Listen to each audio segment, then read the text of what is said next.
Noël. C'était une partie que je ne traitais pas l'année dernière et que je me suis dit que c'était dommage de ne pas parler des machines thermiques parce que c'était quand même la base de la thermodynamique. Donc celui-là aussi, je le rajouterai sur My Learning Space. Donc on va commencer, on va surtout terminer puisque c'est notre dernier cours. Donc on va terminer cette partie sur les changements d'état et puis après, je vous parlerai de moteurs, de machines thermiques. Donc j'étais resté hier sur ce transparent pour vous indiquer que dans nos relations thermodynamiques, désormais, puisqu'on avait un changement d'état de la matière, il fallait tenir compte de la variation du nombre de particules, du nombre de moles. Donc, si par exemple on prend la variation de l'énergie interne, dU égale TdS moins PdV, eh bien cette fois-ci, la variation du nombre de moles est responsable aussi d'une variation d'énergie interne.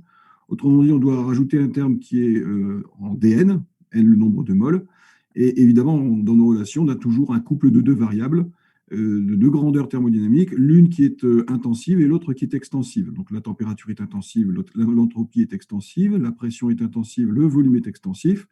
N, le nombre de moles est extensif, vous doublez la taille de votre système, vous doublez le nombre de moles qu'il y a dedans, hein, sans changer les autres paramètres. Et donc, on doit ici multiplier par une nouvelle grandeur qu'on appelle le potentiel chimique, qui est une grandeur intensive. Et on va voir le rôle prépondérant que joue ce potentiel chimique pour décrire les transformations de phase. Donc, c'est ce qui est représenté ici sur ce transparent. Hein, vous avez les jeux de grandeur intensive et les jeux de grandeur extensive. Et donc, c'est ce qui est écrit ici, hein, c'est qu'au cours d'une transformation de phase, d'un état 1 vers un état 2, le nombre de particules de 1 va diminuer au profit du nombre de particules de 2. Et donc, l'énergie interne de 1 va diminuer alors que celle de 2 va augmenter.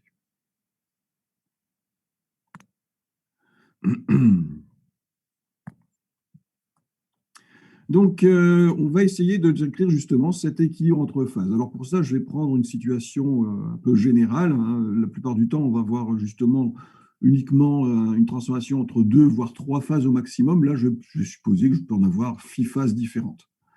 Donc, lorsqu'un corps peut exister sous 6 phases différentes, son modèle de représentation est un système fermé. Donc, ici, les parois, le système fermé.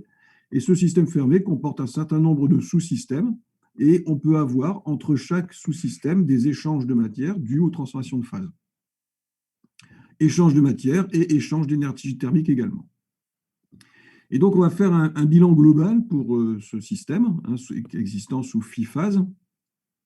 Donc, si le compartiment 1 contient N1 mol, le compartiment 2, N2 mol, etc., et le compartiment phi contient N phi mol, eh bien, forcément, on peut écrire la conservation de la quantité de matière, puisque le système global est fermé.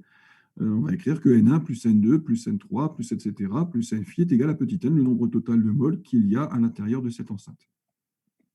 Pour l'énergie interne, on peut faire la même chose. C'est une grandeur extensive, l'énergie interne. Hein. Donc, on peut dire que l'énergie interne totale, c'est U1 plus U2 plus U3 plus U4, etc. Pareil pour le volume, grandeur extensive. Vous voyez, en fait, ce bilan que je fais là, c'est le bilan pour toutes les grandeurs extensives. Donc, le volume V1 plus V2 plus V3, etc. est égal au volume total de l'enceinte. Et on fait la même chose pour l'entropie. L'entropie du sous-système 1 plus celle du sous-système 2, etc., plus celle du sous-système phi est égale à l'entropie totale, grand S, de tout mon système. Chacun de ces compartiments est considéré comme un sous-système donc, qui est monophasique, qui existe sous une seule forme, sous une seule phase. Et ce sous-système monophasique est décrit par ces grandeurs d'état qui sont sa température, sa pression, son volume, son nombre de moles, son entropie, etc. Et donc, on va écrire la forme différentielle, la différentielle totale exacte de l'énergie interne U d'un sous-système I en particulier, en reprenant tout simplement la relation que j'ai indiquée ici, hein, dU égale TdS moins PdV plus mu dN. Donc, pour un sous-système I, on va écrire que d de UI, c'est TI dSI moins PI dVI plus mu I dNI. Ou dans cette relation, mu I représente le potentiel chimique du corps pur sous sa phase petit i. La température et la pression sont uniformes à l'intérieur de tout le système. C'est-à-dire qu'en fait, si j'ai, pour les grandeurs extensives, cette relation de conservation, pour les grandeurs intensives, en fait, elles vont être égales dans chacun des sous-systèmes, puisque tout l'ensemble est à l'équilibre. L'ensemble est à l'équilibre. Et donc, la température du sous-système 1, c'est la même que dans le sous-système 2, que dans le 3, etc., que dans le phi. Et on a la même chose pour la pression. Donc, l'égalité des températures assure l'équilibre thermique de mon enceinte, du corps qui est contenu dans mon enceinte, et l'égalité des pressions assure l'équilibre mécanique de tout ce qui est contenu ici dans mon enceinte. Donc, c'est ce qui se traduit au travers de ces deux égalités. Donc, on a T1 égale T2, etc. Et P, même chose pour la pression. Et ça concerne donc, du coup, les grandeurs intensives. Alors, voyons un petit peu ce qui se passerait entre deux sous-systèmes, entre un sous-système 1 et un sous-système 2. On a vu précédemment que l'enceinte est enfermée, donc le nombre de particules reste constant, total. Le nombre de particules total, le nombre total de moles reste constant. Donc, si j'écris N1 plus N2, N1 plus N2 doit être constant. Et donc, on a des transformations de phase qui vont de 1 vers 2 et de 2 vers 1. Les deux sous-systèmes, les deux phases, sont à l'équilibre. Donc, imaginons que ce soit du liquide et du gaz. De temps en temps, il y a des moles de liquide qui se transforment en gaz et puis des moles de gaz qui se transforment en liquide. Et globalement, on garde la même proportion de gaz et de liquide. Donc, du coup, si j'écris que N1 plus N2 est égal à constante, et si je différencie cette relation-là, j'écrirai que dN1 plus dN2 est égal à 0. Pour ce qui est de l'énergie de l'enthalpie libre, donc l'énergie de Gibbs ou enthalpie libre grand G, donc on a vu qu'on l'avait défini précédemment sous la forme U plus PV moins TS. Et ce que je vous avais dit, et c'est en cela qu'on avait introduit cette nouvelle fonction thermodynamique, c'est que c'était la fonction thermodynamique la mieux adaptée pour décrire le comportement d'un système dans lequel la température et la pression ne variaient pas. Donc, en gros, quand on étudie des transformations qui sont isothermes et isobares, ce qui est le cas ici. En fait, finalement, ce système-là, c'est un système où les transformations sont isothermes et isobares. La température et la pression restent constantes au cours de ces échanges de matière entre les deux phases.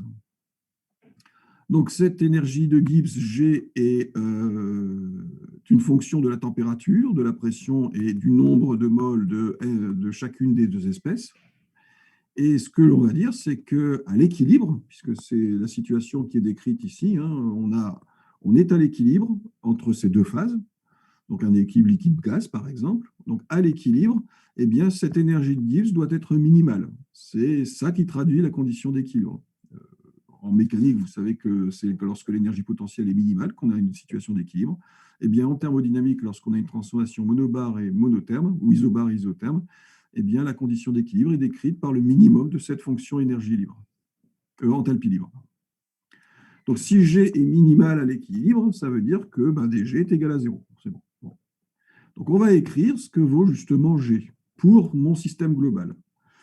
On va introduire les enthalpies libres molaires, G1 et G2, de chacun des deux sous-systèmes.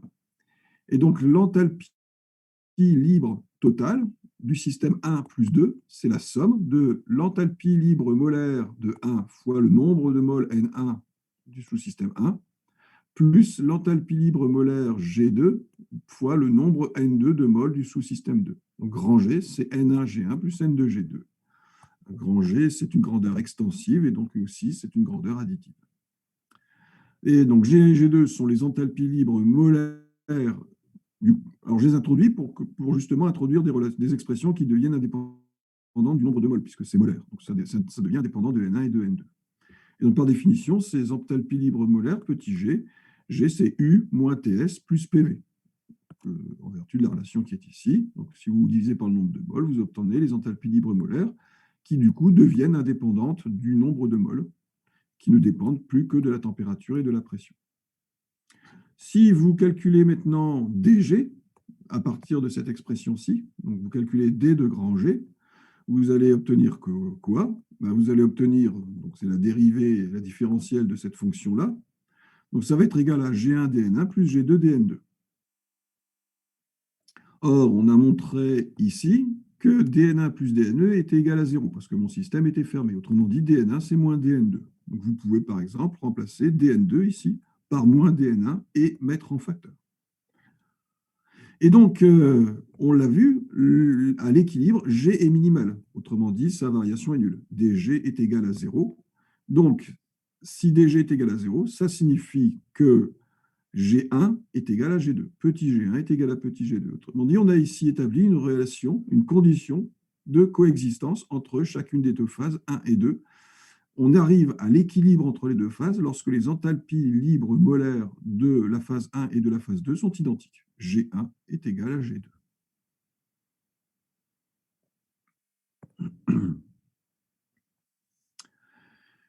Donc, si je veux tracer dans un diagramme anthropique, un diagramme de phase pression-température, les évolutions des enthalpies libres molaires G1 et G2, eh bien, en gros, je suis face à la situation suivante. Sur la courbe d'équilibre, G1 est égal à G2. Si G1 est plus petit que G2, c'est la phase 1 qui domine. Si G1 est plus grand que G2, c'est la phase 2 qui domine. Encore une fois, un système est dans son état d'équilibre lorsque sa valeur d'énergie est la plus petite. Donc ici, c'est G2 qui est le plus petit. Autrement dit, là, c'est la phase 2 qui est à l'équilibre. Ici, dans ce domaine-là, c'est G1 qui est le plus petit. Par conséquent, c'est la phase 1 qui est à l'équilibre. Et puis, sur la courbe d'équilibre entre les deux phases 1 et 2, on a égalité des enthalpies libres molaires.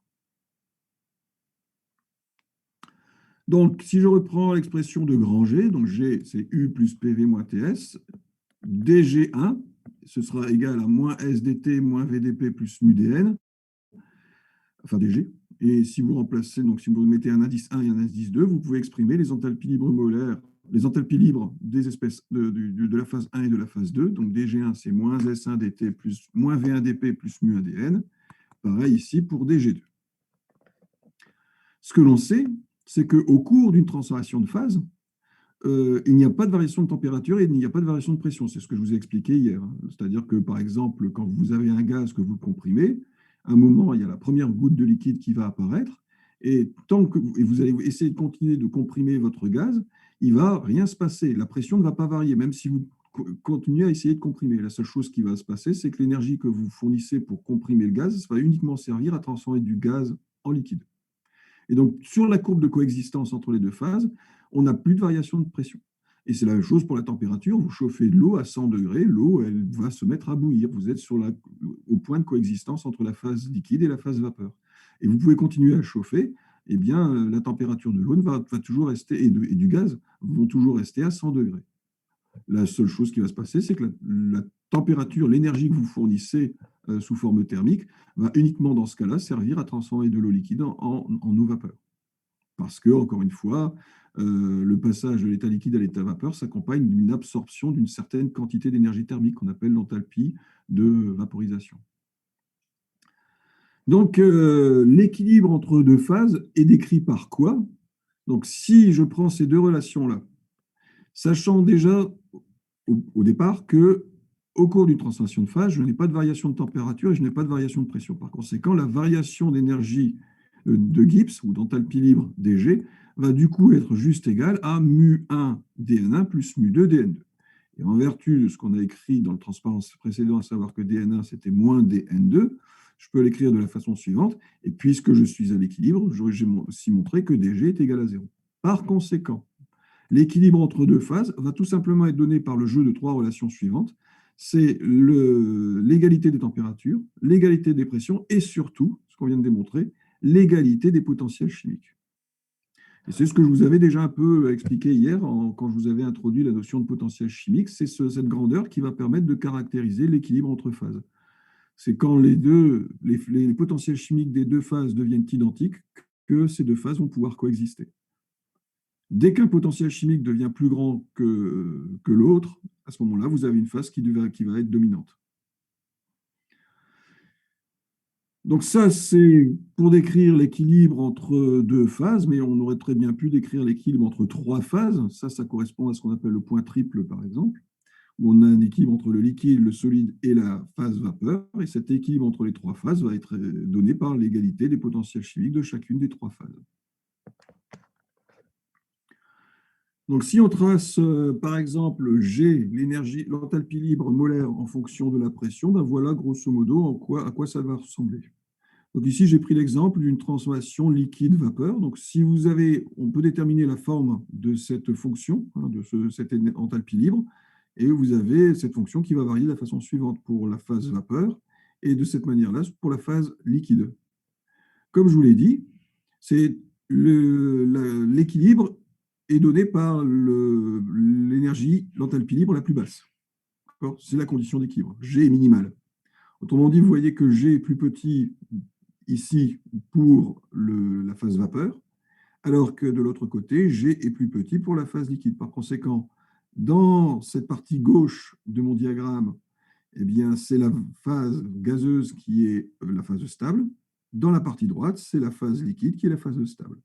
Et au point d'intersection entre ces deux courbes, on a égalité ici des énergies, des enthalpies libres. Et c'est ce point-là qui détermine le point sur la courbe d'équilibre entre la phase vapeur et la phase liquide.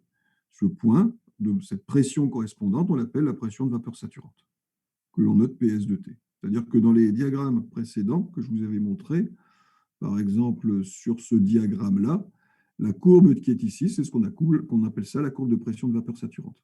La courbe, c'est la courbe d'équilibre entre la phase liquide et la phase vapeur. Donc voilà, c'est l'étude de la variation en fonction de la température ou de la pression, ça dépend du paramètre qui vous intéresse, hein, de cette énergie, de cette enthalpie libre petit g, qui va vous permettre de déterminer les courbes d'équilibre de mes phases. Pour terminer, comme je vous l'indiquais précédemment, ces transformations de phase s'accompagnent toujours d'absorption ou dégagement d'une certaine quantité de chaleur ou d'énergie thermique qu'on appelle l'enthalpie de changement d'état. Et donc, on a une relation qui permet de déterminer la valeur de cette enthalpie de changement d'état. C'est la relation de Clapeyron, que j'ai donnée ici et que je donne ici, mais que l'on va démontrer rapidement. Donc, encore une fois, un changement d'état, une vaporisation, n'importe quoi, une cristallisation, vont toujours s'accompagner d'absorption ou de dégagement d'une enthalpie de changement d'état. On l'a vu, si c'est par exemple une vaporisation, eh bien, on va avoir le système va absorber une certaine quantité d'énergie thermique. Pour passer de l'état liquide à l'état gazeux, le système a besoin d'emmagasiner suffisamment d'énergie. Cette énergie qui est fournie par la température, par le feu que vous chauffez sous votre casserole, par exemple. Si vous avez une transition liquide-cristal, ce sera l'inverse. On passe de l'état liquide à l'état cristallin. Là, ça va s'accompagner d'un dégagement, d'une certaine enthalpie de changement d'état. Évidemment, le passage de l'un à l'autre ou l'inverse, ça vous donne la même énergie. C'est-à-dire que, ce que je veux dire par là, c'est que si vous passez d'état liquide à l'état gazeux ou d'état gazeux à l'état liquide, l'énergie est la même. Mis à part que l'un sera compté positivement parce que ce sera exothermique, et l'autre sera compté négativement parce que ce sera endothermique. Donc on appelle enthalpie de changement d'état à la température T, on va la noter L12, la variation d'enthalpie, H, de l'unité de masse, ou de mol, ça dépend, de corps pur lors de la transition de 1 à 2 à pression et température constante. Donc vous mettez sur la courbe ici, par exemple, si vous vous placez en ce point, vous pouvez mesurer en ce point le passage de l'état gazeux à l'état liquide quand vous traversez cette courbe-là. Et en traversant cette courbe-là, c'est exactement cette enthalpie que l'on va déterminer. Autrement dit, petit L12, c'est une énergie thermique, donc ça va être une intégrale de delta Q. Delta Q, la quantité de chaleur échangée avec le système.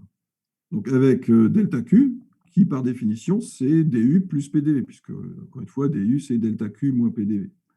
Donc delta Q, DQ, c'est DU plus PDV, c'est-à-dire DU plus D de PV. On est à pression constante. On est à pression constante, donc dP est égal à 0. Autrement dit, je peux très bien l'écrire de la façon suivante. Et DU plus D de PV, on retrouve le D de U plus PV, et U plus PV, c'est l'enthalpie, justement. Autrement dit, on vient de montrer que ce L12, cette variation, donc L12 d'énergie au cours du changement d'état, c'est en fait une variation d'enthalpie. Donc L12, c'est H2 moins H1, c'est le delta H. C'est le delta H entre la phase 2 et la phase 1. Donc ça, c'est pour l'enthalpie de changement d'état, L1,2. On peut aussi déterminer la variation d'entropie au cours d'une transition de phase. L'entropie est donc parce qu'effectivement, un changement d'état s'accompagne d'un changement d'état, c'est-à-dire que du coup, ça fait varier l'entropie du système. Quand on a une transition de phase, on a une variation de l'entropie du système au même titre qu'on a une variation d'enthalpie. Donc, on peut mesurer la variation d'entropie lors d'une transition de phase. Donc, l'entropie de transition de phase d'un corps pur à la température T, c'est la variation d'entropie molaire de ce corps lors de cette transition de phase. On va écrire S2 moins S1. Ça, c'est la variation d'entropie lorsque l'on passe de l'état 2 à l'état 1. De l'état 1 à l'état 2, l'état final à l'état initial. Et d'après les relations qu'on a pu montrer précédemment, cette variation d'entropie, ce delta S, c'est la variation d'enthalpie divisée par la température. Autrement dit, c'est tout simplement ce L12 divisé par T. Donc, ce qu'on retiendra essentiellement, c'est que lors d'une transition de phase, on a une variation d'enthalpie et on a aussi une variation d'entropie, puisque le matériau change véritablement de structure, de microstructure. Donc, à partir de là, on va pouvoir démontrer, on va pouvoir calculer justement la valeur de cette quantité L12. C'est le but. Le but de la relation de Clausius, de Clapeyron, c'est de déterminer l'énergie échangée au cours d'une transformation de phase, qu'elle soit endothermique ou exothermique. Donc, pour cela, je reprends le diagramme qu'on a obtenu précédemment, puisqu'encore une fois, décrire une transformation de phase, c'est voir un petit peu, étudier l'évolution de cette enthalpie libre petit g. Donc, on avait ce qu'on avait déterminé précédemment. Donc, imaginez, donc ce que l'on va essayer de calculer ici, c'est on va se balader, on va se déplacer le long de la courbe d'équilibre. On va se déplacer le long de la courbe d'équilibre ici, et donc on va passer par exemple du point A au point B. Donc le point A est à la température T et à la pression P, et le point B est à la température T plus dt et P plus dP. Donc, puisque je suis sur la courbe d'équilibre, cette courbe d'équilibre est caractérisée par l'égalité des enthalpies libres molaires G1 et G2. Donc, au point A, j'exprime l'enthalpie libre molaire. J'ai G1 de T et de P qui est égal à G2 de T et de P, c'est le point A. C'est ce qui va caractériser l'équilibre au point A. Au point B, j'ai l'enthalpie libre molaire G1 en T plus dt, P plus dP, qui est égal à G2 en T plus dt, P plus dP. C'est ce qui est écrit ici. Donc, à partir de là, on peut définir la variation, quand on va de A à B, de cette enthalpie libre molaire. Donc, si vous prenez G en T plus dt, P plus dP, moins G en T et P, bah, c'est tout simplement par définition la variation de G. C'est dG. Autrement dit, après, avec les relations qui sont indiquées ici, on peut écrire que la variation de l'enthalpie libre molaire de 1 est égale à la variation de l'enthalpie libre molaire de 2. Quand on va de A à B, on doit avoir dG1 est égal à dG2. Or, on a montré que dG, c'est moins SDT plus VDP. On a montré également que, donc à partir de cette relation-là, que S2 moins S1 dt, c'est V2 moins V1 dP. Si vous combinez cette expression-ci avec celle-ci, vous avez donc ceci. Et donc, vous voyez qu'on peut du coup écrire que la dérivée de P par rapport à T, puisque le but, c'est de décrire cette courbe-là. Autrement dit, décrire la façon avec laquelle cette courbe varie, c'est d'écrire tout simplement sa tangente, c'est-à-dire dP sur dt. Donc voilà, c'est exactement ce que je recherche, c'est d'exprimer dP sur dt. Donc, on a, pour résumer, on a dG1 est égal à dG2, on a dG qui est moins SDT plus VDP, et puis si du coup, en écrivant dG1 est égal à dG2 et en remplaçant dG1 c'est moins S1 dt plus V1 dP, dG2 c'est moins S2 dt plus V2 dP, vous écrivez l'égalité entre les deux, vous aboutissez à la relation qui est ici. Du coup, dP sur dt, c'est S2 moins S1 sur V2 moins V1. C'est la tangente de cette courbe. Et puis, en vertu de ce qui est écrit ici, S2 moins S1, c'est L12 sur T. contre, c'est quand vous pouvez remplacer, donc vous remplacez S2 moins S1 ici par L12 sur T, et vous obtenez l'expression de cette enthalpie de changement d'état. L12, ça va donc être égal à T, la température, la différence de volume entre les deux états, donc si c'était le liquide et gaz, ce serait V du gaz moins V du liquide, fois la pente de cette courbe en ce point ici à la température T. Donc si vous connaissez la forme de cette courbe d'équilibre, PS de T, la pression de vapeur saturante par exemple, si c'est un liquide gaz, si vous connaissez la forme de cette courbe d'équilibre ici, vous pouvez déterminer à une température T donnée la pente de cette courbe. Donc vous connaissez la température, vous connaissez donc aussi la pente de la courbe. Il ne vous reste plus qu'à déterminer ce que vaut le volume molaire de l'espèce 1 en ce point et le volume molaire de l'espèce 2 en ce point. Si vous connaissez ces volumes molaires, eh bien, vous allez pouvoir déterminer théoriquement l'expression de l'enthalpie de changement d'état. C'est ça. Alors, L12, c'est l'enthalpie de changement d'état quand on passe de l'état 1 à l'état 2. Et cette relation est toujours valable pour n'importe quel type d'équilibre. C'est-à-dire que c'est vrai pour une transition liquide-gaz, ou une transition liquide-solide, ou une transition solide-gaz. C'est vrai pour les trois types de transitions que l'on étudie. Enfin, 6 si on a les transitions inverses. On va pouvoir établir maintenant une relation entre les enthalpies molaires de changement d'état et on va regarder ce qui se passe au point triple. Au point triple, on a trois états différents de la matière, liquide, solide et gaz, qui coexistent. Donc, ce que l'on va dire, c'est qu'à l'équilibre, ici, donc on est à l'équilibre, l'évolution, on a une évolution cyclique. Hein. Imaginons donc, que dans ma représentation de mon équilibre entre les trois phases, du solide se transforme en liquide, du liquide se transforme en gaz, du gaz se transforme en solide. Et comme ça, indéfiniment, de telle sorte qu'à la fin, je conserve les mêmes proportions de liquide, de solide et de gaz. Je suis au point triple. Puisque c'est cyclique, delta H est égal à 0. H est une fonction d'état, et donc au cours d'un cycle, on a la variation de ces fonctions d'état qui sont nulles. On sait que delta U est égal à 0 sur un cycle, c'est vrai aussi pour delta H. Autrement dit, delta H étant nul sur ce cycle de transformation, je peux écrire que le delta H pour aller de l'état solide à l'état liquide, plus le delta H pour aller de l'état liquide à l'état gazeux, plus le delta H pour aller de l'état gazeux à l'état solide, tout ça fait 0. On a défini juste précédemment les enthalpies de changement d'état, qu'on a noté L12, qui est L12 vaut H2 moins H1. Par conséquent, le delta H pour passer de solide à liquide, donc solide-liquide, c'est une fusion, et une fusion, c'est endothermique. Donc le système va emmagasiner de l'énergie. Donc on va noter LF, cette énergie que le système va emmagasiner lors de la fusion. Le passage liquide-gazeux est également endothermique. Et c'est une vaporisation. Autrement dit, on va noter delta H de l'état liquide à l'état gazeux, on va le noter LV pour vaporisation. Et le passage de gazeux à solide, lui, il est exothermique. Il est exothermique. Autrement dit, lui, il dégage de l'énergie au lieu d'emmagasiner, et donc le delta H correspondant, on va lui mettre un petit signe moins pour conserver une cohérence au niveau de mes signes. Donc le delta H gaz vers solide, c'était moins delta H solide vers gaz, c'est moins LS, ça c'est pour la sublimation.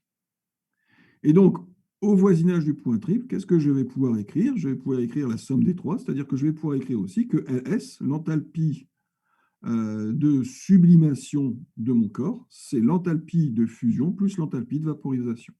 Et donc, en connaissant deux de ces enthalpies, on peut facilement déterminer la troisième. Si je reprends la relation de Clapeyron, en fait c'est la relation de Clausius-Clapeyron qu'on a vue précédemment, et que je l'applique à ces transformations, solide, liquide et gaz. Qu'est-ce que l'on sait sur la sublimation? Donc, encore une fois, la relation que j'avais donnée ici, elle est toujours valable. D'accord? Autrement dit, il suffit simplement que je remplace mes 1 et 2 par des S et des V, ou des S et des G, ou des L et des G. Donc, pour l'enthalpie de sublimation, donc à une température T qui est la température du point triple, je vais écrire que c'est T, facteur 2, le volume molaire gazeux du gaz, moins le volume molaire du solide. Et puis, il y a cette dérivée partielle, cette dérivée de P par rapport à T, ici pour la sublimation, dP sur dt. Évidemment, le volume molaire du gaz est très grand devant le volume molaire du solide. Le gaz occupe un volume beaucoup plus grand avec un même nombre de moles que pour un solide. Par conséquent, on a V molaire du gaz est très grand devant V molaire du solide. Et je vais faire la même chose pour l'enthalpie de vaporisation, hein, que j'écris, donc c'est T fois Vg moins Vl fois dP sur dt de vaporisation. Et toujours le volume molaire du gaz qui est très grand devant le volume molaire du liquide. Par conséquent, on peut négliger les volumes molaires du solide et du liquide dans ces deux relations-là. Et on obtient les deux expressions suivantes pour ces enthalpies de solidification, de sublimation, pardon, et de vaporisation. Et c'est tout ce qu'il y a à savoir sur les changements d'état. Le but étant effectivement ici, mon but a été de vous donner des relations qui permettaient de calculer ces énergies échangées lors de ces transformations de phase. Donc je pense qu'on a fait à peu près le tour de la question. On a vu un petit peu la phénoménologie.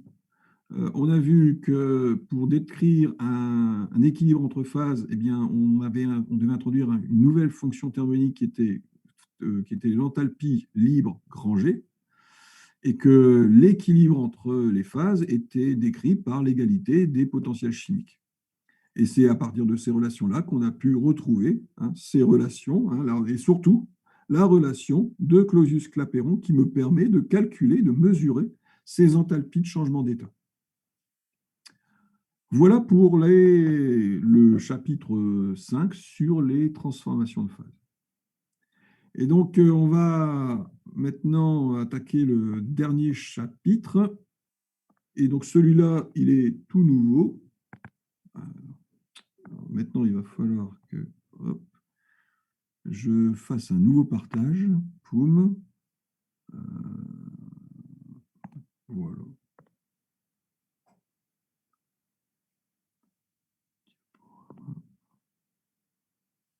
Hop. Donc, c'est un chapitre que j'ai rajouté cette année. Parce qu'encore une fois, ça me paraissait quand même dommage de ne pas parler des machines thermiques, alors que finalement, cette science, la thermodynamique, est née de l'étude des machines thermiques. Donc, notamment, on verra aussi que c'est et ça, en fait, vous allez voir que ça englobe toutes les notions qu'on a vues jusqu'à présent. Et notamment ce qu'on vient de voir sur les transformations d'état, parce que finalement, lorsque vous êtes dans une centrale thermique, vous avez des cycles de réfrigération qui font que le fluide réfrigérant passe de l'état liquide à l'état vapeur. Et donc, il y a à prendre en compte ces changements d'état au cours des cycles de réfrigération. Donc, dernier chapitre, alors c'est pas grand 7, c'est plutôt grand 6, les machines thermiques. Donc, si vous n'avez pas de questions sur les changements d'état, on va donc passer à cette partie. Alors, il ne va pas y avoir non plus beaucoup de formules. Finalement, ces deux derniers chapitres sont beaucoup plus soft au niveau des relations qu'on a démontrées. On n'est plus à se balader, à manipuler ces dérivés partiels. C'était un peu pénible, je le reconnais, mais bon, c'est la thermodynamique, c'est aussi ça. Et donc, pour les machines thermiques, on va commencer par un petit historique. Alors, attendez, hop. Voilà. La première machine thermique, entre guillemets, de l'histoire s'appelle l'éolipile. C'est ce bazar-là. Et ça a été inventé par le grec Héron d'Alexandrie au 1er siècle après Jésus-Christ. Le principe est relativement basique. Vous avez ici une boule en métal avec deux petites sorties ici. Et dans cette boule, vous avez... alors, cette boule est creuse. Et puis, cette boule est reliée à une bassine d'eau par ces deux tuyaux qui sont creux également. Et elle peut tourner autour de cet axe-là. Vous mettez le feu sous la machine. Autrement dit, l'eau va être portée à ébullition. De la vapeur d'eau va pouvoir pénétrer à l'intérieur de la boule. Et cette vapeur d'eau va être éjectée de ces deux côtés-là. Et du coup, la boule va se mettre à tourner. Donc ici, on a converti de l'énergie thermique en énergie mécanique. Donc, on peut considérer qu'effectivement, ce dispositif, hein, qui ressemble plus à un jouet qu'à autre chose, c'est quand même la première, dans l'idée, la première machine thermique de l'histoire. Mais si on devait calculer le rendement de cette machine, il serait tellement catastrophique qu'on ne pourrait pas faire grand-chose avec. Mais on voit qu'effectivement, le feu, ici, la puissance motrice du feu est capable de, voilà, le fait de chauffer ici est capable de faire tourner la boule.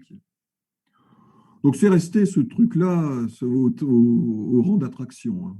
Et va falloir attendre bien plus tard, et le XVIIe siècle, pour voir commencer à pointer les premières expérimentations autour de la conversion plus ou moins efficace de l'énergie thermique en énergie mécanique. Et je pense que vous avez tous dû voir ça autrefois, hein, le père finalement de ces machines thermiques, c'est Denis Papin, le français Denis Papin, qui a élaboré ce dispositif qu'il a appelé le digesteur. Donc ça, c'est sa représentation. Et son mode de fonctionnement, il est schématisé ici. Finalement, vous allez voir, ça reprend un peu l'idée du bouillon de Franklin dont je vous avais parlé lundi. Vous avez donc cette enceinte dans laquelle vous avez de l'eau. Ici, vous avez un petit clapet qui reste ouvert. Vous mettez ça sur une plaque chauffante. L'eau est portée à ébullition, autrement dit, forcément, l'eau se transforme en vapeur, va pousser le piston vers le haut, et à un moment, le système sera rempli uniquement avec de la vapeur d'eau. Et une fois que le piston a été poussé vers le haut, on va refermer le clapet qui est ici. On va bloquer le piston grâce à ce petit ergot ici. Une fois qu'on a bloqué le piston en position haute, on refroidit l'enceinte. Donc, en refroidissant, la vapeur d'eau va se condenser et puis va retourner à l'état liquide. Donc, si la vapeur d'eau se revient à l'état liquide, elle va laisser à la place, ici, du vide. Donc, si vous avez le vide, alors après, si vous reliez ce piston à, je ne sais pas, un treuil ou n'importe quoi, lorsque vous retirez le clapet avec la puissance de la pression, eh bien, le piston va revenir dans sa position initiale. Et s'il était relié à un poids, il va pouvoir permettre de soulever le poids en question. Si vous avez un système de poulie ici avec un poids, le piston en se rabaissant va pouvoir soulever le poids. Autrement dit, vous avez pu transformer effectivement de l'énergie thermique en une énergie mécanique qui commence à devenir relativement efficace parce que, comme vous avez fait le vide dans l'enceinte qui est ici, la pression qui va s'exercer, la différence de pression est très très importante et peut permettre de soulever des objets très lourds. Souvenons-nous, si on s'en souvient, de ce que je vous ai raconté au tout début quand je vous avais parlé de l'expérience des hémisphères de Magdebourg, où on mettait deux hémisphères et on faisait le vide à l'intérieur des deux hémisphères. Il fallait plusieurs chevaux pour tirant sur chacune des deux extrémités des deux hémisphères pour réussir à les détacher. Donc, c'était la force de la pression atmosphérique qui est vraiment phénoménale. Donc voilà, ça c'était le dispositif inventé par Denis Papin. Alors, il n'a pas eu beaucoup de succès en France, donc du coup, le camarade Denis Papin, il a essayé de tenter sa chance en Angleterre pour faire fortune avec son dispositif. Donc, il est allé en Angleterre et il a présenté à un certain nombre de scientifiques de l'époque, notamment de Robert Boyle. Et puis, malheureusement, pour lui, les choses n'ont pas tourné à son avantage. Il est mort dans la misère en Angleterre. Mais voilà, à la fin, à partir du dispositif qu'il a élaboré, le type d'appareillage qu'il avait mis au point pour effectivement transformer la puissance de la vapeur en travail mécanique. Ces travaux ont malgré tout inspiré d'autres scientifiques de l'époque, donc britanniques, qui se sont servis d'une partie de son dispositif et puis qui ont eux-mêmes élaboré des dispositifs un peu plus perfectionnés. Et c'est à ce monsieur, Thomas Savery, qu'on doit à peu près la première machine thermique véritablement mise en fonction. Elle est représentée ici. Alors, ça, c'est la machine de Savery, et puis elle a connu des développements. Le développement de cette machine, a été réalisé par Thomas Newcomen. Et cette machine qu'on voit ici servait donc au XVIIIe siècle de pompes d'extraction de l'eau dans les mines de charbon en Angleterre. C'est-à-dire qu'en fait, le problème des mines de charbon anglaises, c'est que bon, l'Angleterre, c'est un peu humide comme pays, et les mines sont, en général, elles étaient inondées. Et donc, et c'est ce qui a permis le développement industriel de l'Angleterre à cette époque, c'est justement la mise en place de ces pompes d'extraction qui ont permis une exploitation des mines de charbon beaucoup plus efficace que par le passé. Et d'ailleurs, c'est un peu ça qui a donné les avantages à l'Angleterre par rapport à la France au moment des guerres napoléoniennes, c'est la puissance industrielle de l'Angleterre.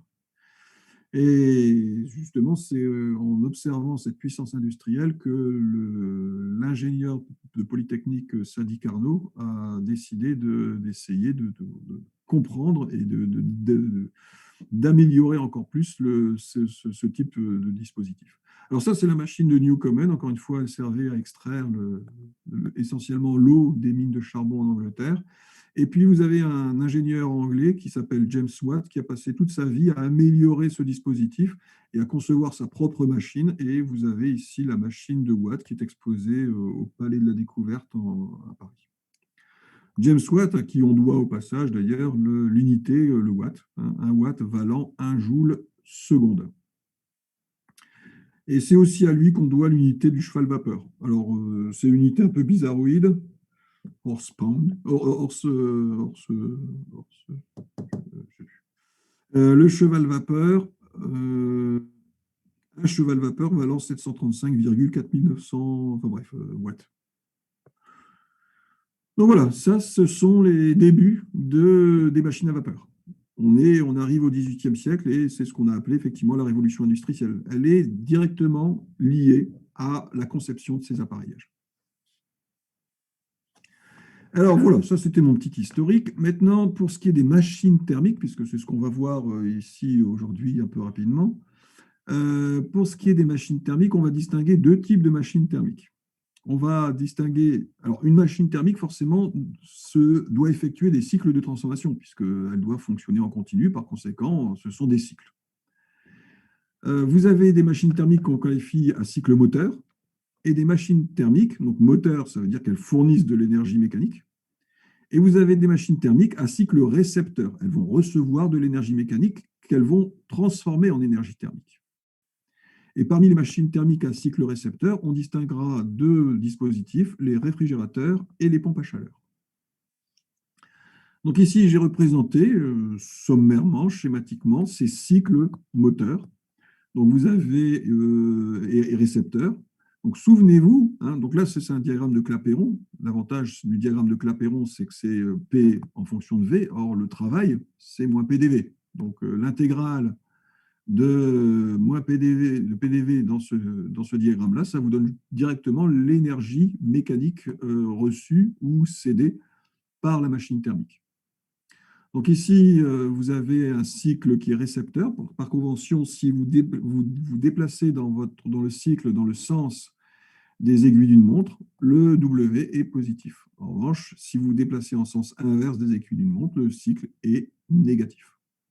Du coup, vous voyez qu'il suffit simplement d'inverser le sens du cycle pour transformer un moteur en réfrigérateur. Alors évidemment, tous les moteurs ne fonctionnent pas, n'ont pas cette possibilité. Un moteur atmosphérique de voiture, on ne peut pas le transformer en réfrigérateur.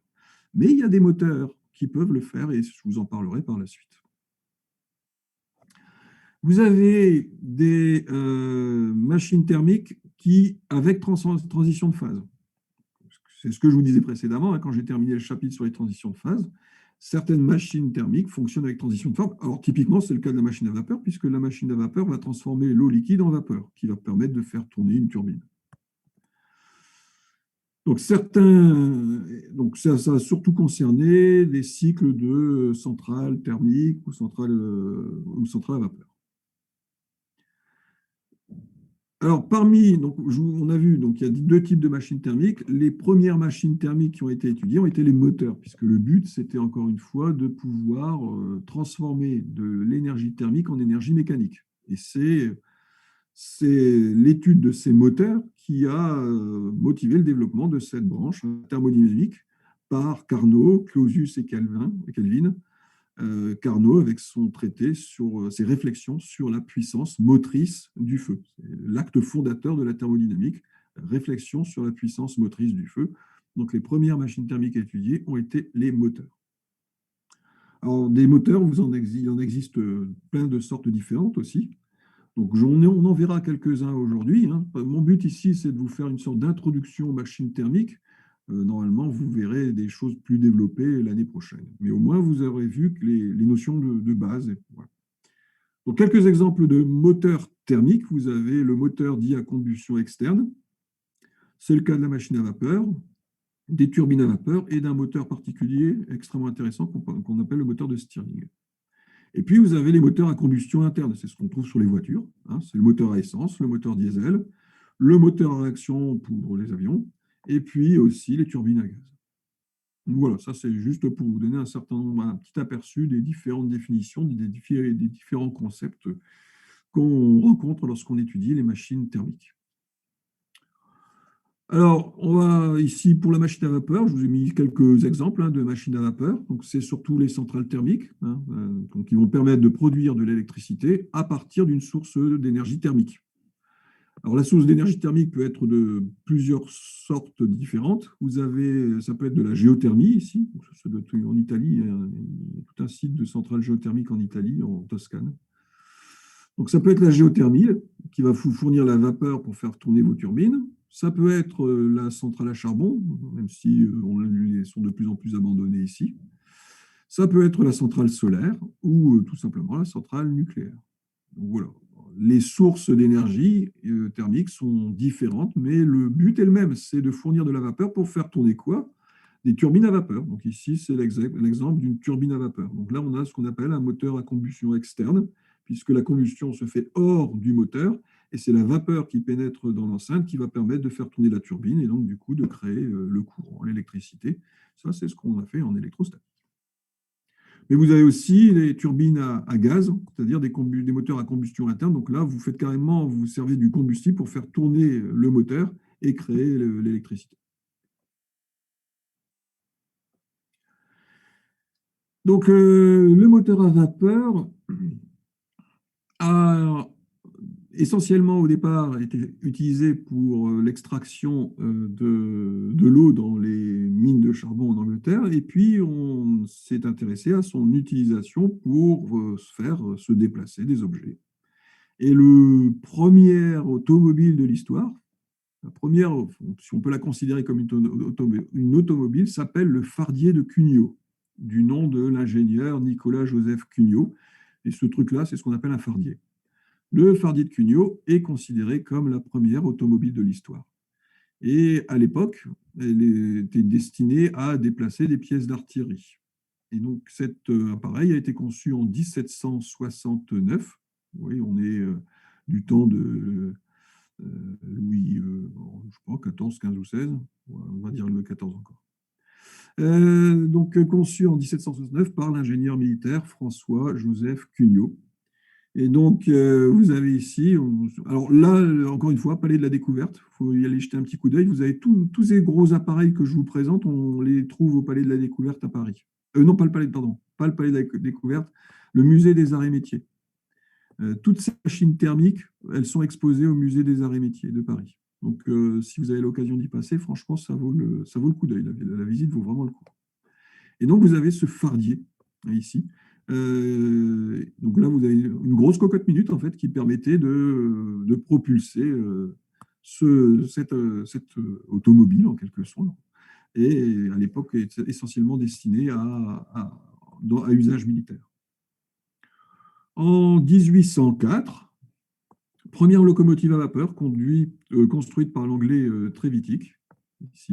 Oh là. J'ai fait un grand saut dans le futur.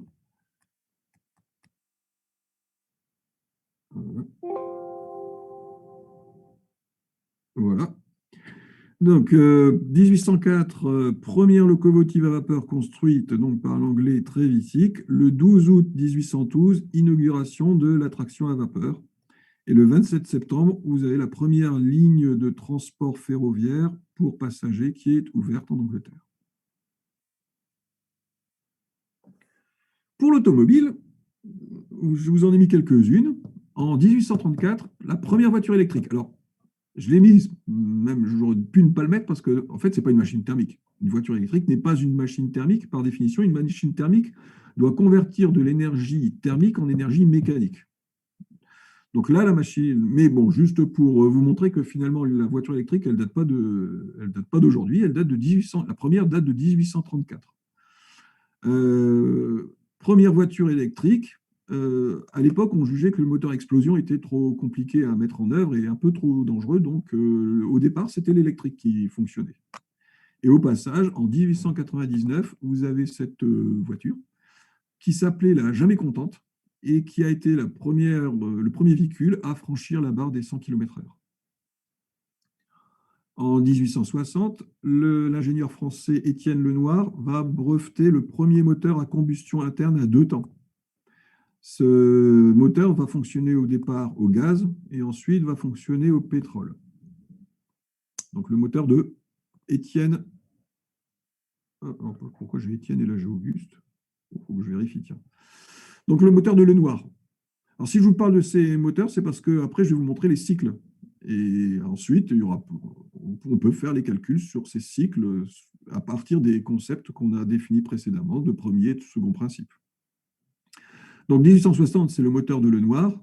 En 1862, vous avez donc Alphonse Baudot-Rochat qui invente le premier cycle thermodynamique à quatre temps. Donc un cycle à quatre temps qui comprend l'admission, la compression, l'explosion et l'échappement. Admission des gaz, compression des gaz, explosion des gaz et échappement des gaz. Le cycle en question s'appelle le cycle de Baudot-Rochat, que je vous présenterai par la suite. Dans ces années-là, 1872-1882, ce moteur, donc ici, lui, cet ingénieur décrit le cycle, et puis vous avez les Allemands Benz et Daimler qui se servent de ce cycle pour concevoir le premier moteur à explosion à quatre temps, et qui vont ensuite équiper un véhicule, qui est celui-ci. En 1885, Karl Benz fabrique un tricycle à moteur. Il n'en existe que deux exemplaires. Et donc, c'est le premier véhicule à moteur à combustion interne qui fonctionne à l'essence. Et en 1900, vous avez donc l'ingénieur allemand Rudolf Diesel qui invente un moteur à allumage par compression. C'est-à-dire que dans ces moteurs-là, l'allumage des gaz se fait par contact avec une bougie. L'étincelle de la bougie provoque l'explosion. Ici, il n'y a plus besoin de bougie, c'est la forte compression du gaz qui va provoquer son auto-explosion. Donc, il n'y a pas de bougie dans un moteur diesel. Alors voilà le moteur qu'il a conçu au départ, et ensuite ce moteur va équiper surtout des gros bâtiments de la marine. Donc voilà, ça c'était mon petit historique. Maintenant, voyons un petit peu en quoi tous les concepts qu'on a vus précédemment vont nous servir pour décrire le fonctionnement de ces moteurs. Alors pour cela, je vais revenir sur l'énoncé du second principe de la thermodynamique que l'on doit à Lord Kelvin, et qui dit que soit un cycle monotherme, il ne peut être moteur. Autrement dit, donc ça, j'ai représenté ici un cycle monotherme. Donc vous avez une source chaude, et puis vous avez ici ce cercle qui représente le cycle moteur. Et donc, prélever de l'énergie thermique à la source chaude pour la transformer en travail, ce n'est pas possible. Donc, il est impossible de prélever une quantité de chaleur Q d'une source d'énergie et de la transformer intégralement en travail. Il faut forcément qu'il y ait une source froide pour transformer une partie, pour faire qu'une partie de cette énergie thermique passe à la source froide. Et là, le moteur va pouvoir fonctionner. Autrement dit, si je reprends cet énoncé, soit un cycle moteur, il ne peut être moteur, et si j'applique le second principe de la thermodynamique, donc sur un cycle, la variation d'entropie est forcément nulle. Le delta S sur un cycle, de toute façon, sera toujours nul, puisque c'est une différentielle totale exacte. Et dans la mesure où ici, je n'ai qu'une source chaude, eh bien, à ce moment-là, le delta S, c'est Q sur T. Donc, c'est l'énergie thermique reçue par le moteur QC sur la température de la source chaude TC, plus ce terme-là qui représente le terme de création d'entropie. Donc ça, c'est le terme d'échange, et ça, c'est le terme de création d'entropie. Et donc, en vertu de l'énoncé de Thomson de ce second principe, cette relation-là, elle est impossible. On ne peut pas avoir QC sur TC plus S créé est égal à 0. C'est impossible. Il faut au moins deux quantités de chaleur de signes opposés pour que le second principe puisse être vérifié.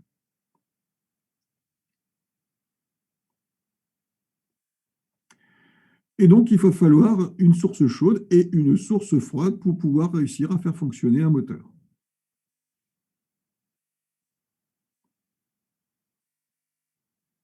Donc, impossible, évidemment, je ne l'ai peut-être pas dit, hein, mais c'est évidemment impossible parce que S créé est toujours supérieur à 0. Or, si vous écrivez ça, ça ne peut pas le faire. Vous aurez S créé qui est égal à moins QC sur TC. Donc, c'est impossible. Le second principe interdit le fonctionnement d'une machine, d'un moteur monotherme. Et c'est en cela que cet énoncé peut effectivement être compris comme un énoncé du second principe de la thermodynamique. Donc, c'est un, je vous l'avais dit, c'est essentiellement à Carnot et à Clausius que l'on doit les études les plus poussées de l'époque sur le principe de fonctionnement des machines thermiques. Donc, j'ai repris ici les schémas de fonctionnement. Le schéma présenté par Carnot et celui qui est présenté par Clausius. Bon, il n'y a pas une grosse différence entre les deux. Pour Carnot, une machine thermique subit une chute de calorique de la source chaude vers la source froide et une partie est transformée en travail pour faire fonctionner un moteur. Dans l'énoncé de Clausius, ce n'est pas une chute de la source chaude, une machine thermique ici reçoit de la chaleur de la source chaude, en transforme une partie en travail mécanique et cède le reste à la source froide. Mais dans le principe, on a la même idée. Donc, le moteur à vapeur ne peut fonctionner qu'entre deux réservoirs thermiques. On parle de moteur ditherme. Il y a deux sources. Évidemment, on peut très bien, et d'ailleurs c'est ce qu'on fait de nos jours, on peut très bien imaginer des moteurs qui fonctionnent avec 3 sources, 4 sources, peu importe le nombre de sources. Il faut en minimum 2. Une, ça ne peut pas marcher. Donc le moteur à vapeur ne peut fonctionner qu'entre deux réservoirs thermiques. Donc c'est un moteur qu'on qualifie de ditherme et dont les niveaux sont déterminés par les températures des deux sources en question. Dans son ouvrage sur ses réflexions sur la puissance motrice du feu, on l'a déjà vu quand on a parlé de l'entropie, mais Carnot imagine un cycle de transformation avec deux sources idéales, une source chaude TC, une source froide TF. Et au cours de ce cycle, donc comme c'est un cycle moteur, il est parcouru dans ce sens. Au cours de ce cycle, sur un des temps du cycle, le moteur reçoit une certaine quantité d'énergie thermique de la source chaude et va ensuite transformer une partie de cette énergie en travail. Puis, lorsqu'il sera en contact avec la source froide, va céder le reste de l'énergie thermique à la source froide. Et surtout, Carnot imagine ce cycle qui est idéal, c'est-à-dire qui est constitué donc, de deux isothermes et de deux adiabatiques qui sont réversibles. Et à partir de ce cycle, il va définir une grandeur fondamentale qu'on appelle le rendement du moteur. Le rendement du moteur, on l'a calculé, mais on va le revoir ici. Il montre que le rendement de ce moteur idéal s'écrit 1 moins TF sur TC. TF, la température de la source froide, TC, la température de la source chaude. Autrement dit, on voit tout de suite que le rendement, d'ailleurs, est une grandeur qui est plus petite que 1 pour un moteur. Il faut vraiment conserver à l'esprit cette relation-là parce que ça représente le moteur qui aurait le meilleur rendement possible, puisqu'il est formé de cycles réversibles. Autrement dit, ce moteur n'existe pas. On n'y existe pas de moteur avec des transformations qui sont réversibles. Ça supposerait qu'elles soient infiniment lentes. Donc ça n'a pas de sens en soi. Mais d'un point de vue théorique, ça fixe une limite supérieure au rendement que peut avoir un moteur thermique. Donc, comme je vous le disais, le type le plus simple de machine thermique utilise deux sources de chaleur. Elle fonctionne grâce à une série de cycles au cours desquels, hein, une série, au cours desquels, oui, au cours desquels ce moteur est mis en contact avec chacune des deux sources, la source chaude et la source froide. Donc, on parlera de cycle ditherme. Si vous regardez un petit peu le principe de fonctionnement, ici, vous voyez les flèches. Vous avez une flèche vers le bas, une flèche vers le bas et une flèche vers la droite. On pourrait très bien imaginer d'autres façons de faire fonctionner les flèches. C'est-à-dire qu'on pourrait bien imaginer une vers le haut, une vers le bas, une vers la droite. Comme il y a trois flèches, en fait, il existe en tout 2 puissance 3, c'est-à-dire 8 possibilités de machines en théorie. Mais ce nombre de 8, en fait, va être restreint à cause des deux premiers principes de la thermodynamique. C'est-à-dire qu'il y a des modes de fonctionnement qui sont exclus par les deux premiers principes de la thermodynamique, et au bout du compte, il n'y aura que deux types de fonctionnement possibles. Et ces deux types de fonctionnement possibles, c'est ceux qui sont donnés justement par les sens des flèches qui sont indiqués ici.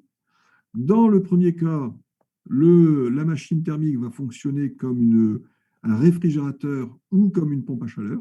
C'est-à-dire que votre machine thermique va recevoir du travail de l'extérieur pour transférer de l'énergie thermique de la source froide vers la source chaude. Et donc, ça va permettre de maintenir le froid de ce côté-là. C'est le principe du réfrigérateur ou de la pompe à chaleur. Ou de l'autre côté, là, c'est typiquement le moteur. Vous avez une source chaude qui reçoit une certaine quantité d'énergie thermique de la source chaude, qui en transforme en énergie mécanique W pour faire tourner le moteur, et le reste est ensuite cédé à la source froide.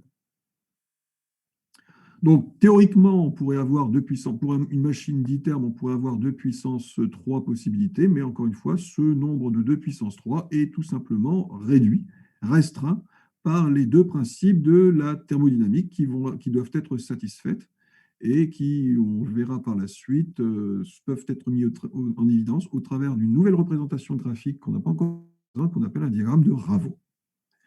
Je vous rappelle les énoncés des deux principes appliqués à ces machines dithermes. En vertu du premier principe, alors évidemment, comme ce sont des cycles, on a toujours les deltas qui sont nuls. Alors pour le premier principe, la variation d'énergie interne au cours du cycle, delta U est égal à 0.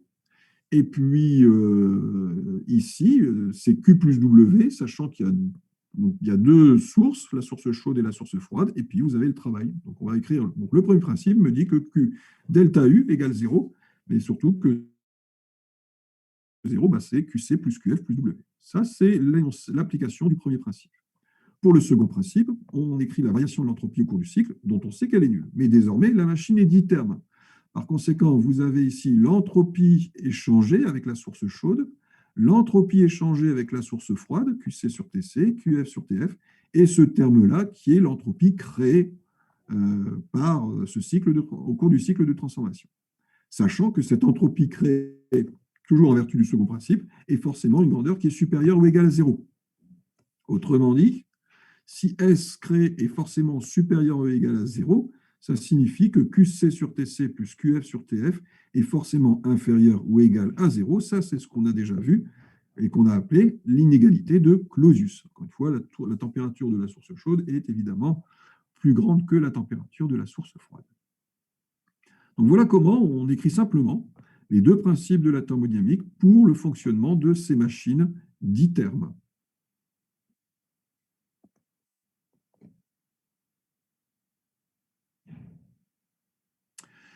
Afin d'interpréter le travail d'une machine thermique ditherme en fonction des transferts de chaleur entre la source chaude et la source froide, on utilise ce type de représentation graphique qu'on appelle un diagramme de Ravo, qu'on doit au physicien français Camille Ravo.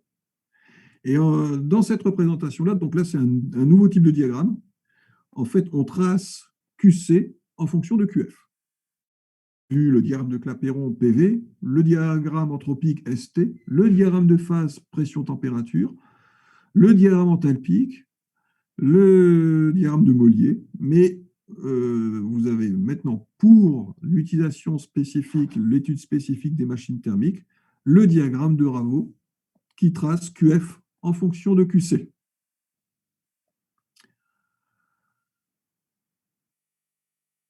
Donc, première chose, c'est qu'on peut tracer une droite qui sépare le fonctionnement moteur d'un fonctionnement réfrigérateur. Cette droite, c'est la droite W égale 0. Alors évidemment, celle-là n'a aucun intérêt, mais pour laquelle négatif et l'autre pour lequel W serait positif. Or, si W est négatif, on est dans le mode de fonctionnement de type réfrigérateur ou pompe à chaleur.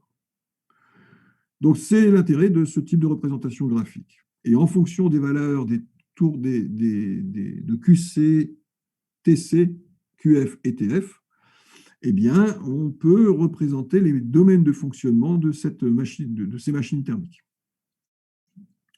Donc, la zone 1 ici, vous avez W qui est négatif, vous avez, on le voit, QC qui est positif et QF qui est négatif. Donc, W négatif, QC positif, QF négatif, c'est typiquement le mode de fonctionnement d'un moteur thermique.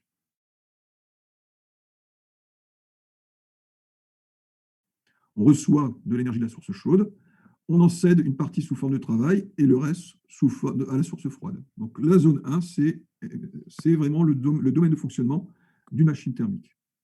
Ici, la zone 2, vous avez quoi? Vous avez W qui est positif, QC qui est négatif et QF qui est positif de ce côté-là. Ça, c'est typiquement le domaine de fonctionnement d'une machine frigorifique. La zone 3 qui est ici me dit que W est positif, QC est positif, QF est négatif. Autrement dit, ça veut dire qu'on va fournir du travail pour faire passer de l'énergie d'une source chaude vers une source froide, ce qui n'a strictement aucun intérêt puisque ce passage d'une énergie thermique d'une source chaude vers une source froide se fait déjà naturellement. Autrement dit, cette zone-là ne présente strictement aucun intérêt pour mon fonctionnement. Et enfin, vous avez la zone 4 qui est ici, qui vous dit que W est positif, QC négatif et QF négatif. Autrement dit, on va fournir du travail, W positif, pour transférer de l'énergie entre les deux sources, à la source chaude et à la source froide. Ça n'a strictement aucun intérêt. Donc cette zone-là, ce n'est pas une zone industriellement intéressante. Ça ne présente aucun intérêt de réchauffer du chaud et refroidir du froid simultanément avec un moteur. Et puis, vous avez toute cette zone qui est en hachuré, qui représente la zone pour laquelle QC sur TC plus QF sur TF est positif. Or, toute cette zone-là est impossible en vertu du second principe, c'est-à-dire en vertu de l'inégalité de Clausius, qui me dit qu'en fait, ça devrait être négatif. Ça doit forcément être négatif. Or, toute la zone en hachuré correspond au cas QC sur TC plus QF sur TF positif. Donc, toute la zone hachurée, on peut déjà l'exclure en vertu du second principe de la thermodynamique.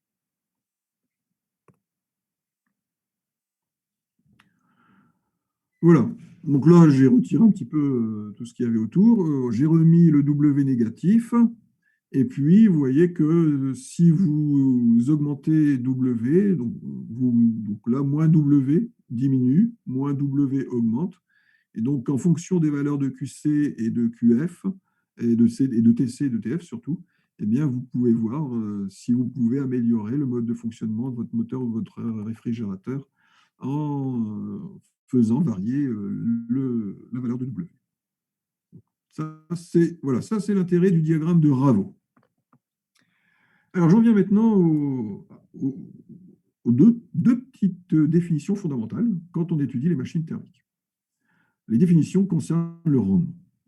Donc, on va séparer le moteur du réfrigérateur et de la pompe à chaleur, parce que les rendements vont être définis de façon différente. Et d'ailleurs, pour un moteur, on parle effectivement de rendement, alors que pour un réfrigérateur, on va plutôt parler d'efficacité.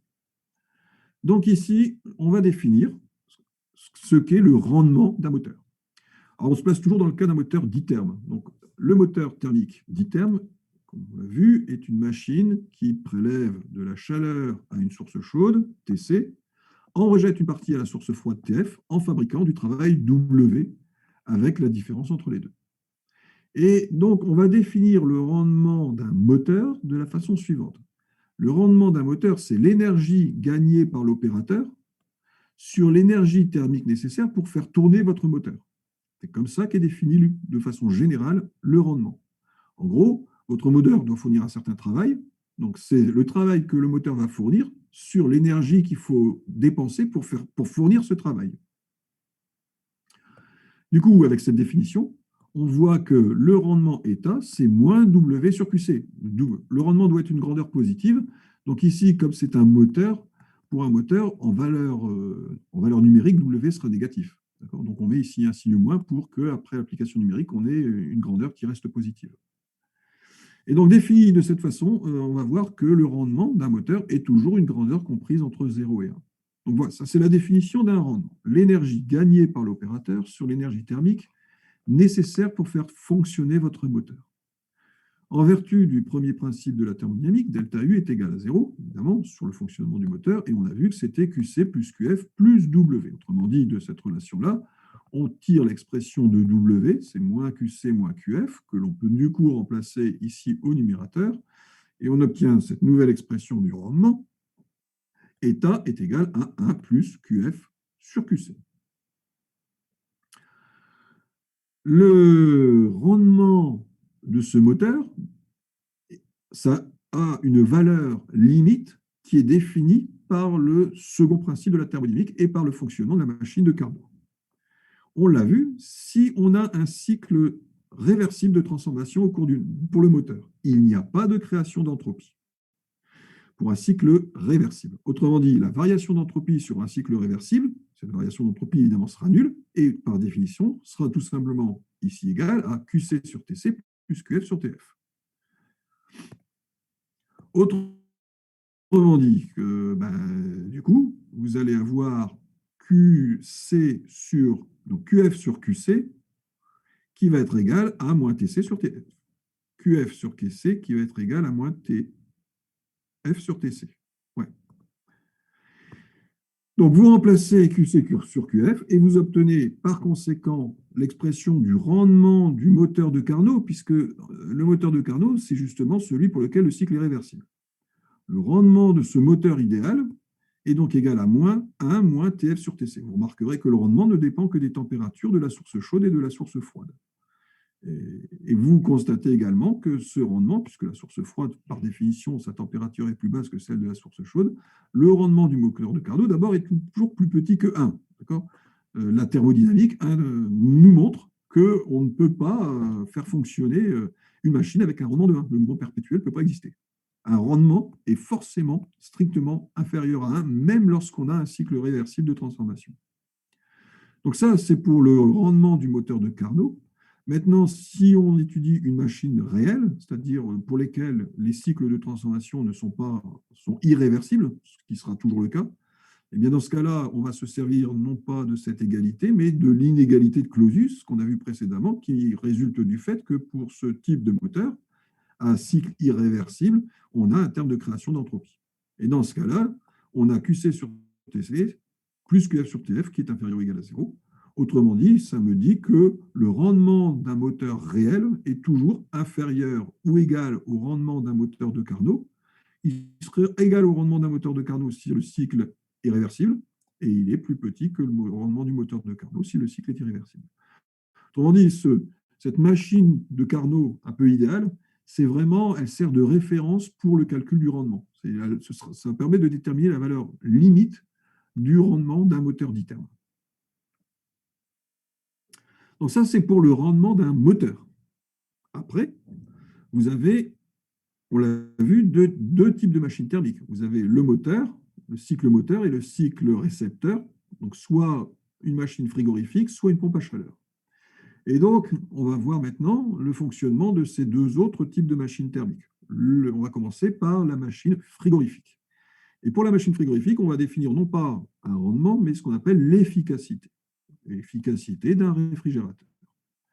Donc, le principe de ce type de machine thermique consiste à prélever du froid à la source froide. Par exemple, c'est l'intérieur de votre réfrigérateur. Et puis à céder une partie de l'énergie thermique à la pièce, à la source chaude. Et W est le travail électrique nécessaire pour faire fonctionner la pompe de ce réfrigérateur. Donc W, ici négatif, permet de prélever du froid à la source froide et de rejeter une partie de cette énergie prélevée à la source chaude qui est l'extérieur du réfrigérateur, ce qui est la pièce. En faisant ça, vous maintenez une source froide à peu près constante à l'intérieur de votre enceinte, de votre réfrigérateur. Et donc, toujours dans l'idée de définir une efficacité ou un rendement, c'est toujours l'énergie. Donc ici, l'efficacité d'un réfrigérateur, ça va être l'énergie thermique prélevée à la source froide. D'accord ? Pour le moteur, on devait fournir du W. Là, le réfrigérateur récupère du QF. Donc au numérateur, c'est ce à quoi est destiné l'appareil. D'accord ? Au numérateur, vous mettez ce à quoi est destiné votre appareil. Pour un moteur, c'est destiné à fournir du travail W. Pour un réfrigérateur, c'est destiné à prélever de l'énergie thermique à la source froide. Divisé par quoi? Divisé par l'énergie nécessaire pour faire fonctionner votre machine. Autrement dit, c'est W. C'est W qui permet de faire fonctionner votre moteur, la pompe du réfrigérateur. Autrement dit, par définition, E va être égal à QF sur W. Ça, c'est ce qu'on appelle l'efficacité du réfrigérateur. Pareil que pour le moteur, on va appliquer le premier principe pour déterminer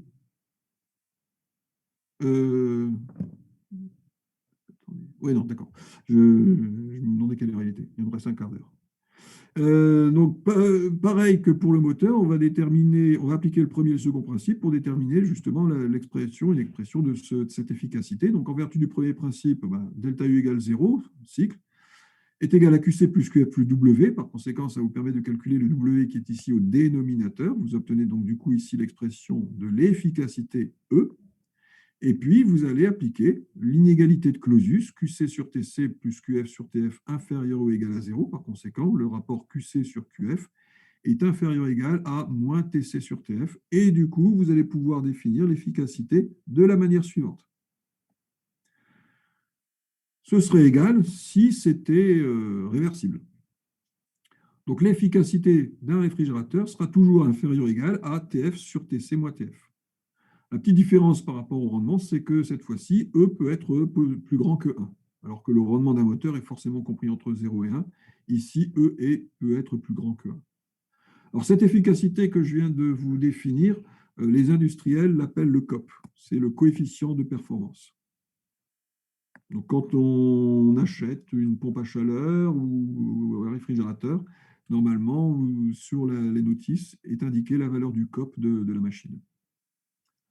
Donc ça, c'est la machine frigorifique. Troisième type d'appareil, la pompe à chaleur. Donc pour la pompe à chaleur, de la même manière, on va définir aussi son efficacité, puisque ça reste des cycles récepteurs, le réfrigérateur et la pompe à chaleur. Donc un rendement pour un cycle moteur et une efficacité pour un cycle récepteur. Donc ici, la pompe à chaleur, comment doit-elle fonctionner? Elle doit prélever, donc elle doit prélever de l'énergie à une source froide pour chauffer une source chaude.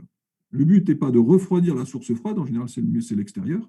Le but, c'est de prélever de l'énergie à la source froide pour chauffer la pièce, c'est-à-dire chauffer la source chaude. Et du coup, eh bien, l'efficacité d'une pompe à chaleur est définie comme ce à quoi elle sert, c'est-à-dire fournir de l'énergie à la source chaude, donc QC, sur l'énergie nécessaire à faire fonctionner cette pompe à chaleur, c'est-à-dire W. C'est l'énergie de la pompe à chaleur. Avec un signe moins, parce qu'effectivement, ici, QC est compté négatif. Donc, en vertu du pareil, on applique le premier principe. Donc, QC plus QF plus W est égal à 0. Donc, ça nous permet de calculer la forme de l'expression de W au dénominateur. Et puis, pareil, on applique le second principe, l'inégalité de Clausius, et à la fin, on montre que l'efficacité de la pompe à chaleur doit être inférieure ou égale à TC sur TC moins TF, ce qui est l'inverse de, ici, le réfrigérateur, où c'est TF sur TC moins TF, ici, c'est TC sur TC moins TF.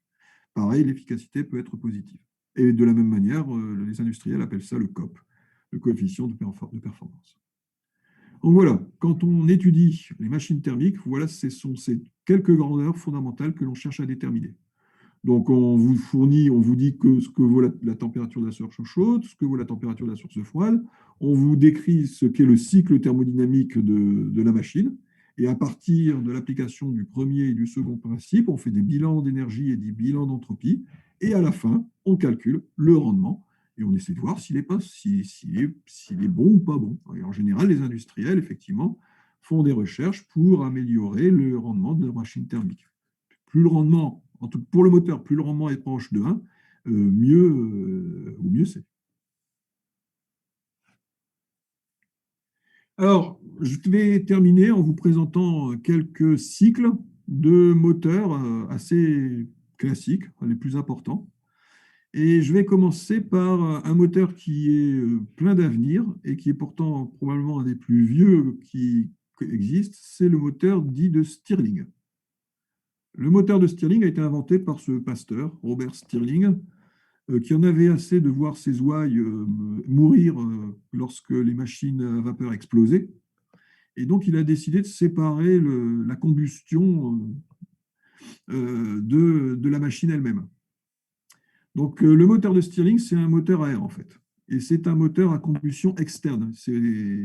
La combustion se fait à l'extérieur du moteur et va envoyer de l'air qui va comprimer les pistons et faire fonctionner la machine. Vous avez pour le moteur de Stirling 3 types d'architectures différentes que l'on note alpha, bêta et gamma. Donc ici, vous avez les 3 architectures différentes. Vous avez le piston qui est ici, le piston, et puis l'air chaud qui est envoyé dans le piston, qui comprime le piston, et puis ensuite l'air circule, est refroidi, et puis à nouveau réchauffé, etc. Ce moteur de Stirling, le cycle idéal est représenté sur le diagramme de Clapeyron qui est ici. Donc, un moteur de Stirling fonctionne avec 2 isocores et 2 isothermes. Donc, une première étape qui va de 1 vers 2 est une détente isotherme, suivie d'un refroidissement isocore à volume constant, une compression isotherme et un réchauffage isocore à volume constant. Voilà le cycle idéal d'un moteur de Stirling. Évidemment, son cycle réel, il est moins propre et moins net que celui qui est représenté ici. Ça, c'est le schéma le premier schéma de ce type de moteur. Alors, le moteur de Stirling, si je vous en parle, d'abord, c'est pour vous présenter le cycle de transformation à 4 temps qu'on a dans ce type de moteur. Et c'est parce que aussi, c'est un moteur dont on pourrait parler de plus en plus à l'avenir, bien que paradoxalement, ce soit un des plus anciens. Alors ici, quelques applications de ce moteur à air de Stirling. Je vous ai présenté les avantages et il y aura aussi quelques inconvénients. Donc l'avantage, c'est qu'il n'y a pas d'explosion dans un moteur de Stirling. Autrement dit, il fonctionne, il ne fait quasiment pas de bruit. En plus, il a un rendement qui est relativement élevé, une durée de vie importante. D'un point de vue technologique, il est assez basique finalement. Et puis surtout, la source chaude, puisque c'est un moteur à combustion externe, la source chaude peut être d'origine multiple. C'est-à-dire qu'il peut fonctionner avec n'importe quoi, avec du gaz, du charbon, de l'essence, ou de l'énergie solaire, tout ce que vous voulez. Et un autre de ses intérêts, c'est que contrairement à tous les autres moteurs, il est réversible. C'est-à-dire qu'en fait, il peut fonctionner en sens inverse, et c'est-à-dire fonctionner comme machine frigorifique. Son seul petit inconvénient pour l'instant, c'est que son prix est élevé, et puis bon, il y a un certain nombre de problèmes techniques, notamment des problèmes d'étanchéité, et surtout qu'il est quand même relativement volumineux. Donc si son rendement est plutôt bon, en revanche, c'est quand même un gros bazar. Néanmoins, on est en train de s'intéresser aux multiples applications industrielles de ce moteur, et notamment, par exemple, sur la production d'électricité. Et là, c'est quelque chose qui a été conçu. En fait, vous avez ici une parabole réfléchissante et vous avez à l'extrémité de la parabole un moteur de Stirling. Et donc, l'idée, c'est de se servir de moteur de Stirling pour produire de l'électricité. En fait, ça marche mieux comme ça qu'avec les cellules photoconductrices, photoélectriques, les panneaux photoélectriques. Donc, si on a des meilleurs rendements avec simplement en réfléchissant la lumière du soleil sur un moteur de Stirling, comme je vous le disais, sa source d'énergie, elle peut être de n'importe quoi, et notamment l'énergie solaire. Et donc, c'est plus efficace d'avoir ce genre de dispositif dans des panneaux solaires que les panneaux solaires équivalents. C'est-à-dire que c'est marqué ici, à puissance égale, la surface dont vous avez besoin est beaucoup plus petite que pour une centrale à énergie solaire. Donc, ça, c'est une utilisation, par exemple, du moteur de Stirling qui est très promettrice. On trouve le moteur de Stirling dans l'ISS, la Station spatiale internationale, justement pour produire de l'électricité, et parce que c'est un moteur qui n'est pas un moteur à explosion. Autrement dit, il n'y a pas très peu de vibrations, ce que la station n'aime pas trop, hein, pour tous les appareils qu'il y a à son bord. Donc, on trouve effectivement, et puis, pareil, on se sert donc de l'énergie solaire avec les moteurs de Stirling pour pouvoir fournir l'électricité à la station. On s'en sert aussi, il y a eu des expériences qui ont été faites pour s'en servir comme propulsion, comme mode de propulsion, notamment de ce sous-marin de recherche qui se déplace à l'aide de 2 moteurs de Stirling alimentés en fioul et en oxygène liquide. Encore une fois, l'intérêt du moteur de Stirling, c'est que sa source d'alimentation, elle peut être n'importe quoi.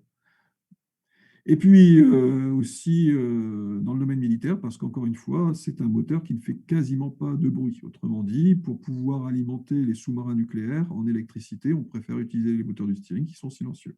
Du coup, on n'a pas de signature radar audible. On l'utilise en sens inverse. Encore le fait que ce soit vraiment un moteur intéressant, on l'utilise en sens inverse pour produire du froid. Et donc, il permet, par exemple, d'entraîner des compresseurs dans des centrales, dans des machines frigorifiques. Et puis, on a même essayé de fabriquer des voitures qui tournaient avec un moteur de Stirling. Donc, notamment, General Motors, en 1968, a conçu une voiture hybride. Donc, vous voyez que les voitures hybrides, ça ne date pas non plus d'aujourd'hui, hein. En 1968, on avait déjà une voiture hybride qui se servait justement pour produire de l'électricité d'un moteur de Stirling. Et puis en 1979, la NASA a équipé une voiture, donc ce qu'on appelle une AMC Spirit, d'un moteur de Stirling expérimental qui s'appelait le P40. La voiture s'appelait la Stirling Powered. L'idée aussi, ce sera que par la suite, dans l'avenir, on pourra utiliser les moteurs de Stirling pour produire sa propre électricité. Donc, vous voyez que ce vieux moteur, c'est un des plus vieux, et bien, finalement, c'est probablement un des plus prometteurs dans l'avenir.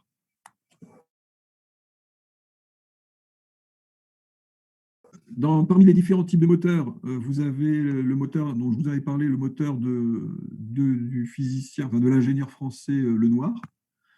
Donc 1822, enfin, on est au 19e, fin du 19e siècle.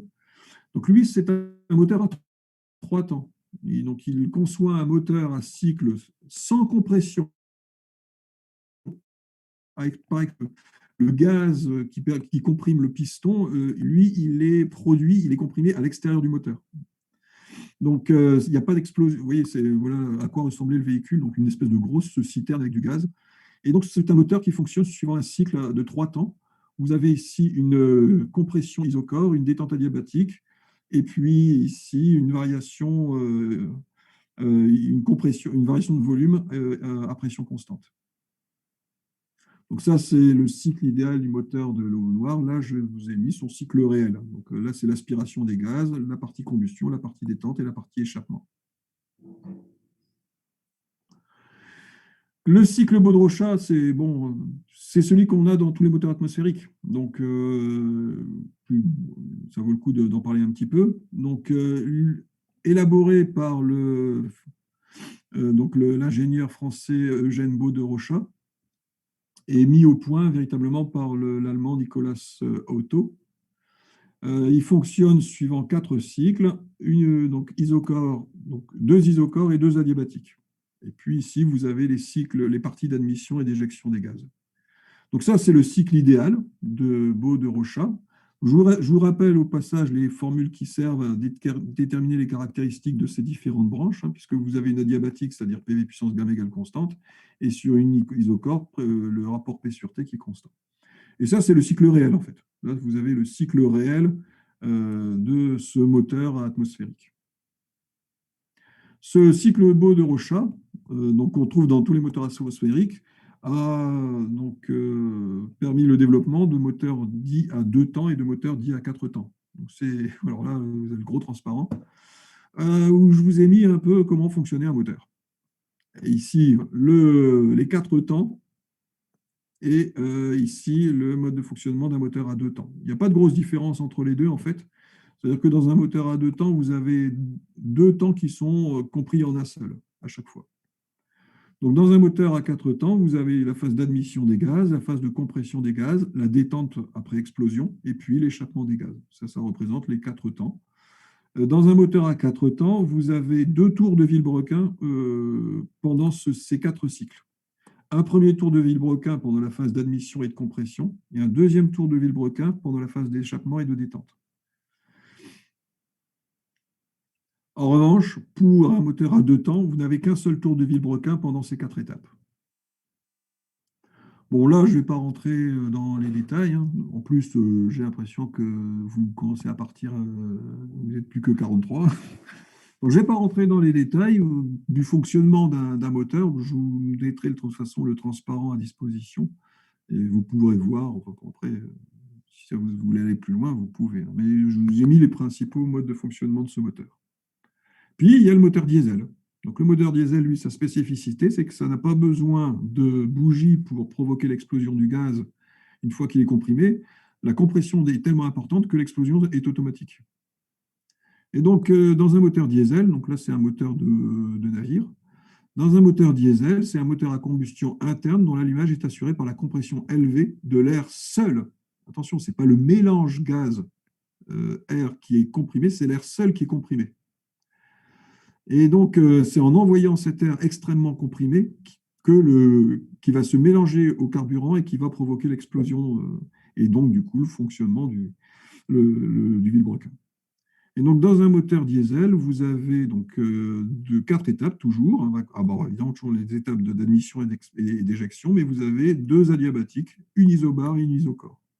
Et ça, c'est le cycle réel qu'on peut trouver pour ce type de moteur.